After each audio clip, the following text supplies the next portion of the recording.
Charlie Kirk's death shocked many. The media called him a conservative activist. But beneath all that, he was known as a courageous Christian. What was unexpected was that after his passing, campuses across America were filled with prayers, candles, and the singing of Amazing Grace. From Paris to Seoul, people prayed and testified that his faith had left a mark. Jesus said, "If a grain of wheat falls to the ground and dies, it bears much fruit." John chapter 12 verse 24. Is this the fruit we are seeing? In this video, we are not talking about politics, but about faith, legacy, and the spiritual calling of our generation. Charlie Kirk died at the age of 31. At first glance, that's a very young age. An age when many people are just starting their careers, starting families, or even just searching for direction in life. But in that short span of time, Charlie left a great legacy. He founded Turning Point USA at the age of 18. Over the next 10 years, he traveled to campuses, spoke to thousands of young people, and spoke out for the truth of the gospel. His life was not without challenges. Criticism, insults, and even threats were part of his daily routine. However, he continued to walk with the conviction that his calling was not to live comfortably, but to live obediently. There is a quote from Corbom that is often remembered. "A life is not measured by duration but by donation." Life is not measured by how long we live, but what we give during that life. And from Charlie we learn that even a short life can be an eternal donation if lived by faith. The Bible reminds us in 2 Timothy chapter 4 verse 7, "I have fought the good fight, I have finished the race, I have kept the faith." That is a testimony not only of Paul, but also a mirror for every believer, including us today.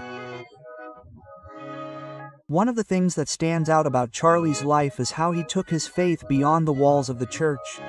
For many, talking about faith is often considered sufficient in the private sphere or spiritual community. However, for Charlie, faith cannot be separated from everyday life. This includes speaking on campus, in public spaces, and even amidst issues often called politics. He often reminds us that many things considered political are actually rooted in biblical values. About life, namely abortion, about family and marriage, about truth and justice. According to him, all of these were primarily moral and spiritual issues, only later becoming social or political issues. This is where we see how his faith functioned like salt and light. Matthew chapter 5 verses 13 to 16. Salt prevents decay, light dispels darkness. The presence of believers in public spaces is not to follow the current, but to bring difference, bringing a new atmosphere that glorifies God. Charlie was not always well received. Many opposed him, even laughing and insulting. However, the testimonies of those who knew him confirm that he delivered the truth with love. He did not hate his opponents in debates, but hoped that everyone who heard him would experience a true transformation in Christ. And this is a lesson for us. True faith must not stop in the church. It must live, speak, and make an impact wherever God has placed us. Interestingly, Charlie's death did not stop as a sad news. From various campuses across America, shocking scenes emerged. Students gathered in the field, lit candles, sang Amazing Grace, and prayed together. At Liberty University, thousands of students hugged, cried, and prayed for his family.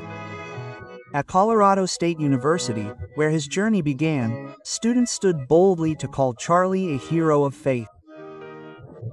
At Drake University and East Carolina University, VG events brought together students across political views for a common purpose: to reject violence and pray for unity.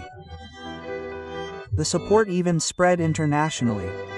In Paris, actress Patricia Henn lit candles at Notre Dame Cathedral. In South Korea, thousands gathered in the streets to pray. In South Africa, congregations held services of thanksgiving for his life. All of this speaks to something. Faith is contagious. One life truly dedicated to Christ can ignite the fire of prayer and courage in many parts of the world. Psalm chapter 133 verse 1 says, How good and pleasant it is when brothers dwell together in unity. And in the midst of sorrow we see this unity evident. From campuses to cathedrals, from America to Asia and Africa, the message is the same. A living faith cannot be silenced even by death. It's undeniable. Many close to Charlie felt anger. It's natural to lose a friend, a leader, and a young father to violence, a wound that even the pastors who knew him admit, if you're not angry, maybe you're not really human. The Bible itself knows the term righteous anger. Anger that arises from seeing injustice and evil. Jesus was also angry when God's temple became a den of thieves. But what we need to remember is that anger must not stop there. In Luke chapter 6 verses 27 to 28, Jesus said, "Love your enemies. Do good to people who hate you. Ask for blessings from those who curse you. Pray for the people who insult you." That's not an easy verse to do, especially in situations of sorrow, but that is the way that Christ shows. Charlie himself is not known as someone who hates his opponents. He argues loudly, but his goal is not to bring down, but rather to win over. He wanted people to know the transforming love of Christ. So the challenge for us is how to turn anger into an urge to serve. How to turn this feeling of loss into a fire that ignites prayer, service, and the spirit of winning souls. Romans chapter 12 verse 21 reminds us, "Do not be defeated by evil, but overcome evil with good." In various places the cry arises, quote, "We are Kirk." At first glance it sounds like a political slogan or just an expression of solidarity. However, if we examine it more deeply, there is a spiritual meaning to be gleaned.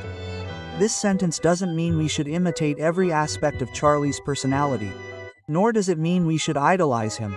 The true meaning is to emulate his spirit of faith and obedience. What does it mean to be Charlie Kirk in a spiritual sense? First, courageously standing in the current. He wasn't afraid to confront lies with truth. Second, discipline in the Word. He often emphasized 3 simple steps: read the Bible daily, do what is written, and share it with others. Third, love for souls. In every debate, even if it is intense, the goal is to bring others to know the love of Christ.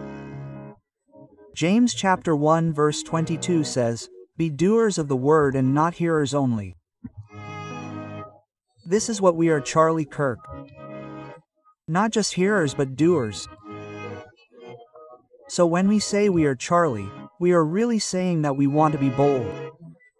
We want to obey, we want to be salt and light. In one of his last speeches, Charlie emphasized that the primary task of believers is to proclaim Jesus Christ to a hurting world. But he also reminded us of something important. Don't let our faith just stop within the walls of the church. He said, we must care about what is happening outside, in the family, in the city, even in government. Why? Because Jesus calls us to be salt and light.